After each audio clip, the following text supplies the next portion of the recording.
Henri, qui était à Pagny-sur-Moselle. Je vous propose d'avancer encore un petit peu. Voilà, n'hésitez pas. Voilà, voilà, voilà.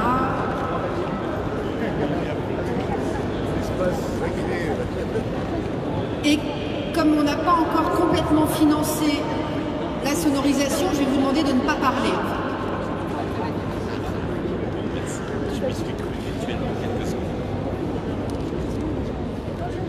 Voilà, on va y arriver tranquillement. C'est parfait. Bien, en attendant l'arrivée d'Henri Lemoine, au nom de Jean Rotner, président de la région Grand Est, et en mon nom propre, je vous accueille toutes et tous ici, dans ce très bel équipement. Je tiens tout particulièrement à excuser Catherine Boursier, la conseillère départementale, qui vous prie de bien vouloir l'excuser de ne pas être présente. Je salue Monsieur Bassinger, le maire de Saint-Nicolas, conseiller départemental, le représentant de la ville de Nancy, Monsieur Berlemont, les élus de Pont-à-Mousson, l'ensemble du conseil d'administration de l'abbaye des Prémontrés, les amis, oui Mireille, elle est là, les amis de l'abbaye, et puis vous toutes et tous qui êtes des amis de cette abbaye et qui, pour un certain nombre, au quotidien, la fréquentent comme usagers, comme clients, comme accompagnateurs, comme architectes, comme tout simplement amoureux du patrimoine. Pour commencer ces vœux, et en y associant bien sûr l'ensemble du personnel, au rang desquels évidemment se situe en premier notre directeur Raoul Rochat, je souhaitais vous dire que on entend beaucoup de pessimisme, on entend beaucoup de gens qui disent tout va mal, c'était mieux avant, il y a beaucoup de difficultés dans le pays, c'est vrai qu'il y a beaucoup de difficultés dans le pays, mais j'ai envie de filer la métaphore de cet équipement pour vous dire à quel point, somme toute, tout peut aller aussi bien.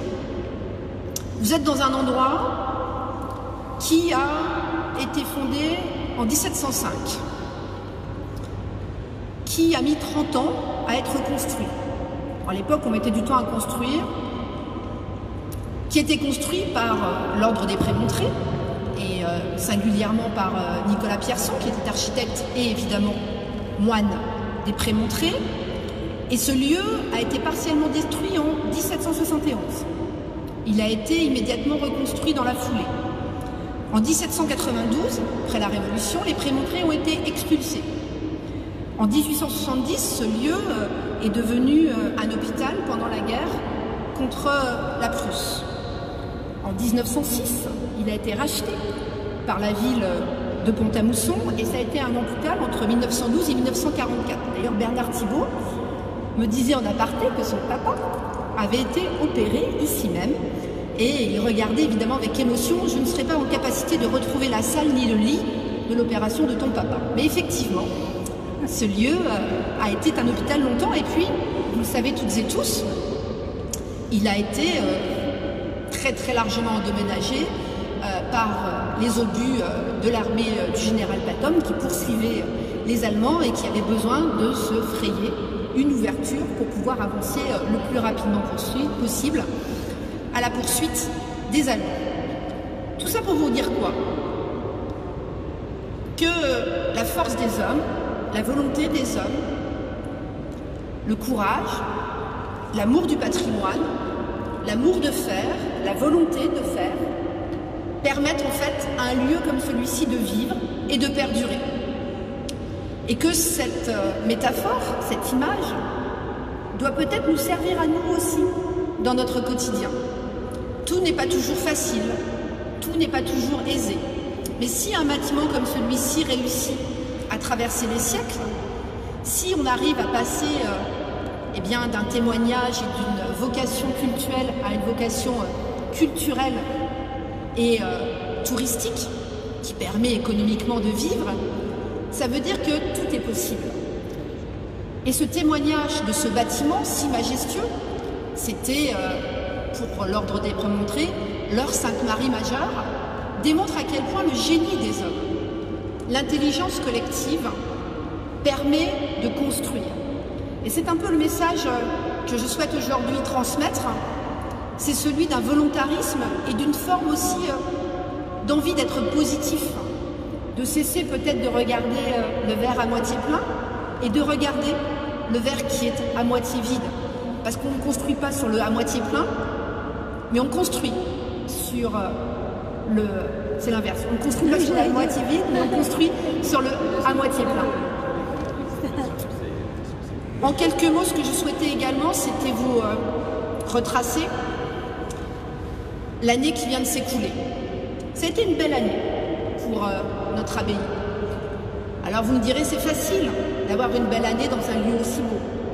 Pas si facile que ça, puisque économiquement, nous nous sommes relevés et nous avons réussi effectivement à retrouver la possibilité d'avoir, grâce à l'économie qui retourne également à une embellie, à avoir de nouvelles manifestations. Déjà, nous avons une fréquentation extrêmement importante, 100 000 visiteurs. Et oui, dans ce lieu, que somme toute, et je m'adresse à mes amis nancéens, beaucoup de nancéens ne connaissent pas suffisamment, 100 000 personnes sont venues l'année passée. C'est donc évidemment, et le chiffre le dit par lui-même, un des lieux phares de notre région Grand Est.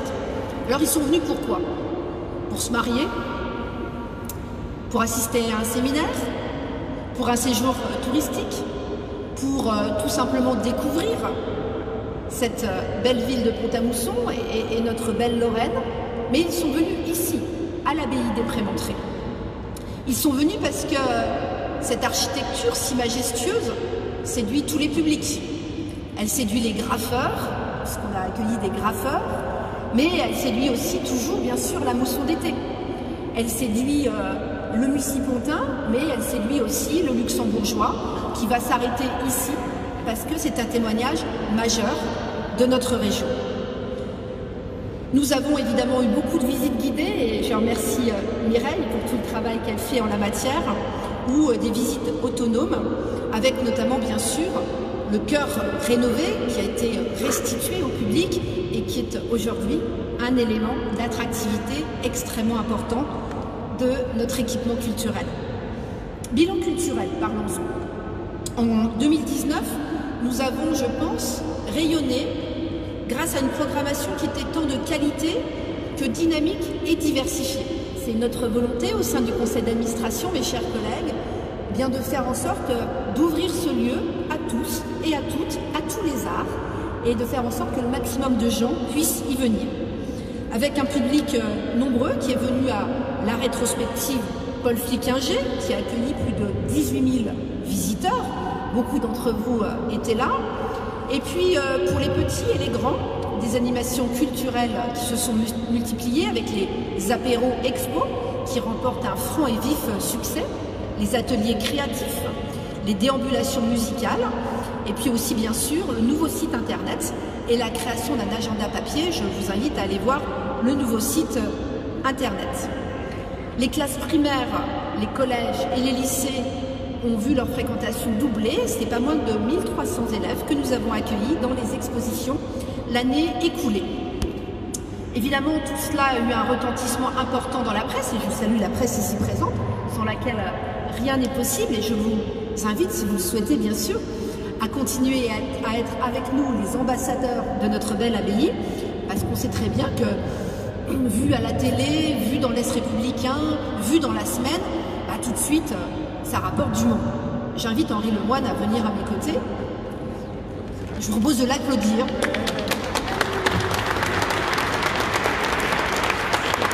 Je lui donnerai la parole juste après. Cet rayonnement et ces réseaux au travers des médias, on l'a vu aussi avec un certain nombre de manifestations autour de Destination Lorraine, du nouvel office de tourisme du bassin de Pont-à-Mousson et de la mairie et du parc naturel régional. Tout ce dynamisme autour de notre abbaye fait que, effectivement, l'équipement est de plus en plus reconnu. Tout ça, évidemment, doit se financer. Et vous comprendrez bien qu'un équipement aussi important, aussi lourd, nécessite de trouver son équilibre économique. Aujourd'hui, on voit tout le débat qui se noue autour de l'avenir du château de Lunéville et de la nécessité de trouver une destination qui permettra à la fois de renouer avec l'histoire, mais en même temps de s'assurer que bien, ce ne soit pas le contribuable qui soit en nécessité de compenser l'équipement qui aujourd'hui est devant vous. Un bilan économique avec une demande de plus en plus forte pour les événements familiaux et économiques. On a 20% de devis en plus. Et ça, mesdames et messieurs, on le doit à vous aussi. Vous êtes nos ambassadeurs.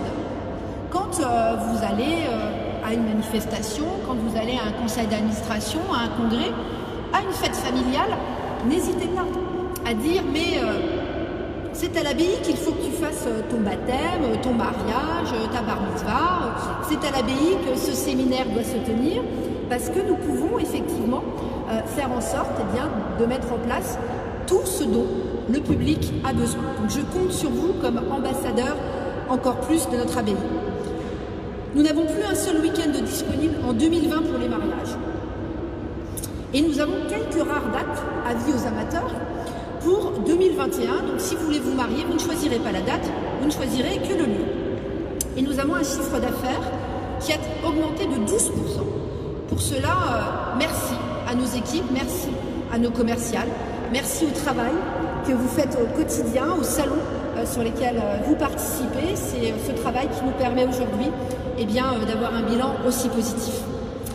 Notre hôtel, avec un taux d'occupation extrêmement satisfaisant, est toujours extrêmement bien référencé sur Booking.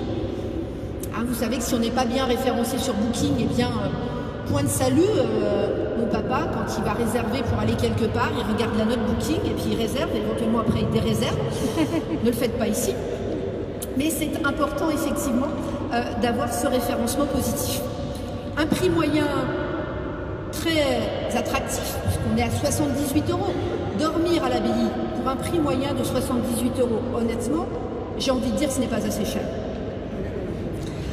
Par ailleurs, évidemment, grâce à l'appui sans faille de nos banquiers, nous avons pu acquérir notre résidence hôtelière et aujourd'hui, pour moins cher que le loyer que nous payons, nous devenons propriétaires de cette résidence hôtelière. Et vous savez comment c'est, quand on est propriétaire chez soi, on a plus envie de rendre les choses belles, on a plus envie d'y investir, on a plus envie de faire en sorte que les choses y soient, encore une fois, plus positives. Voilà donc un bilan de l'année 2020 prometteur pour l'année, un bilan de l'année 2019 prometteur pour l'année 2020. Elle commence bien cette année 2020 parce qu'en arrivant, vous avez vu le chantier de la façade de l'église abbatiale pour un coût global de 800 000 € qui va nous occuper bien sûr toute l'année. Mais ce sera, je pense, monsieur le maire, mesdames et messieurs, une grande satisfaction quand nous restituerons à l'ensemble des Lorrains cet ensemble, cette abbatiale, et que nous pourrons avoir enfin un ensemble urbain cohérent qui sera magnifique et qui sera encore une attractivité supplémentaire pour notre abbaye. Je tiens ici à remercier l'État, la région, bien sûr, le département, la mairie de Pont-à-Mousson, et puis la mission Berne, puisque vous savez que nous avons été lauréats de la mission Berne et de la Fondation du patrimoine. Je crois que nous avons Michel Vic qui est ici normalement pour la Fondation du patrimoine, qui est ici pour la Fondation du patrimoine. Pour le prochain loto, allez-y, achetez des tickets, faites en sorte que nous ayons un petit peu d'argent et je compte sur la Fondation du patrimoine pour que nous ayons encore un peu plus que l'année dernière. Sur la saison culturelle, nous vous invitons pour l'année 2020 à un voyage avec les animaux sauvages, avec le sculpteur rémois David Potisek dès le 31 janvier. Je le salue, il est parmi nous. Au cœur des Orients avec les chefs-d'œuvre des émaux de Longwy durant toute l'année. Et à travers le regard du célèbre portraitiste d'ancien Jean Scherbeck à partir du 17 octobre. Et puis bien sûr, Michel Didim est ici, les 25 ans de la mousson d'été qui vont être un moment très fort avec un arrimage autour du mois de l'autre que nous avons souhaité de concerts et qui vont nous permettre encore plus de faire rayonner la culture au sein de notre établissement, et puis des concerts, des conférences, des manifestations, enfin tout ce qui fait que ici à l'abbaye Nous sommes heureux d'être ici, nous sommes heureux d'être provisoirement, puisque dans 300 ans, d'autres seront aux destinées de cet équipement, mais en tout cas, nous sommes heureux d'y présider provisoirement, nous sommes heureux d'y faire le bonheur, et nous sommes heureux encore une fois d'avoir autant de monde autour de nous, d'avoir une équipe soudée. Et je terminerai par les mots qui me plaisent tant, ceux de Stanislas. Le vrai bonheur consiste à faire des heureux. L'année 2019 a été très heureuse. Je vous souhaite à toutes et à tous une très très belle année pour vous, ceux que vous aimez, vos familles, du bonheur quotidien, de l'amour tous les jours, et puis un petit grain de folie pour faire en sorte que la vie soit toujours aussi belle. Belle année.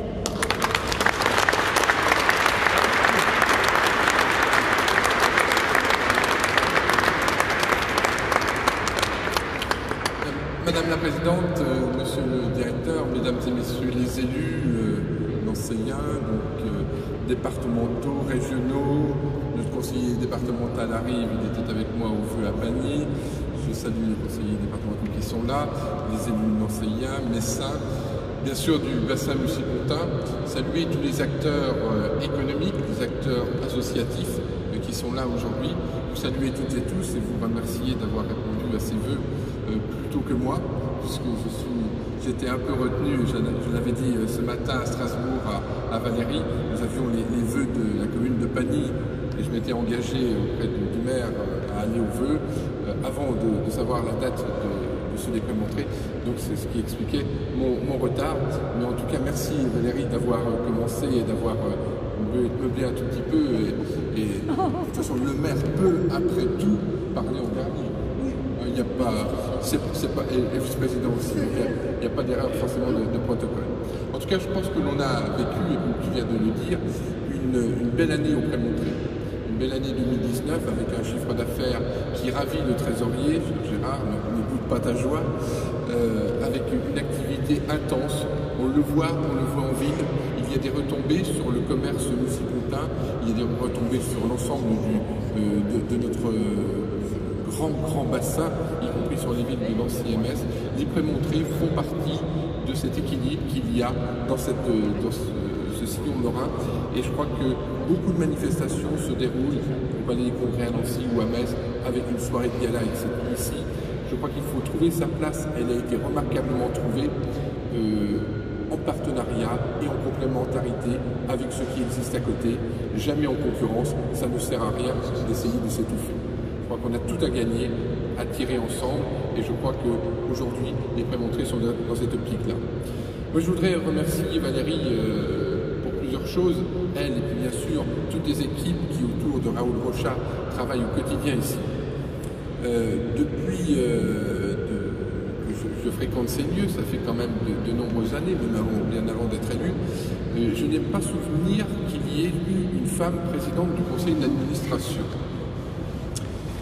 Et je pense que la touche féminine a apporté un petit quelque chose. Et tout le monde s'en rend compte. Quand on voit la beauté des jardins, quand on voit la beauté des éclairages, des illuminations qui ont été mises en place pour les fêtes de fin d'année, dans la cour et sur la façade. Quand on voit tout cela, on se dit qu'il doit y avoir une touche féminine qui est venue en plus de tout le savoir-faire de ces messieurs, des prédécesseurs, sans que ce soit péjoratif à leur égard. En tout cas, il y a cette touche féminine qui rend les prémontrés vraiment aujourd'hui, qui les rend attractifs, attrayants. On a vraiment envie d'y aller, on a envie d'aller passer quelques temps dans les jardins, on a envie de passer devant ces façades, et que dire dans quelques mois, lorsque l'on aura redécouvert la façade principale de l'abbatiale, je pense qu'on aura encore plus envie de venir dans ce secteur. Les collectivités y prennent leur part, il faut toutes les remercier, au premier chef la région bien sûr, mes chers collègues, le département, la communauté de communes qui a toujours été partenaire des prémontrés, la ville. Je crois que tous ensemble, on arrive à faire en sorte que ce beau lieu-là vive et irrigue l'ensemble de notre bassin de vie. Et je crois qu'il le fait remarquablement aujourd'hui, sans parler de l'aspect culturel qui est très fort ici et dont on a besoin également pour de temps en temps élever notre âme. Et puis je voudrais remercier aussi Valérie pour autre chose, pas tellement lié au prémontré, quoique les anciens s'en souviennent, et notamment les amis des prémontrés, Madame la Présidente, mesdames et messieurs les membres, savent que le destin des Prémontrés a été à une période de son histoire assez liée à la vie, à la prospérité de l'entreprise éponyme de Pont-à-Mousson. Et je voulais remercier Valérie pour son investissement dans tout le travail qui est fait aujourd'hui avec les groupes de pilotage d'élus et tout le travail qui est fait autour du conseil régional qui est chef de file en matière de développement économique avec la communauté de communes et les autres collectivités. Et donc lui dire que je mesure à sa juste valeur son investissement pour faire en sorte d'assurer à cette entreprise qui nous est très chère, qui a apporté énormément également au Prémontré, pour lui assurer un avenir prospère. Merci Valérie. Voilà, je terminerai en vous souhaitant à toutes et à tous une très agréable année 2020. Venez, revenez, soyez les ambassadeurs, comme l'a dit Valérie, des Prémontrés. Faites-les connaître, reconnaître. Certaines personnes ne sont pas venues depuis quelque temps. Lorsqu'elles viennent, elles voient la différence. Faites-les, incitez-les, faites-les venir ici et que l'année 2020 soit encore meilleure pour les Prémontrés. Bonne et heureuse année à toutes et à tous.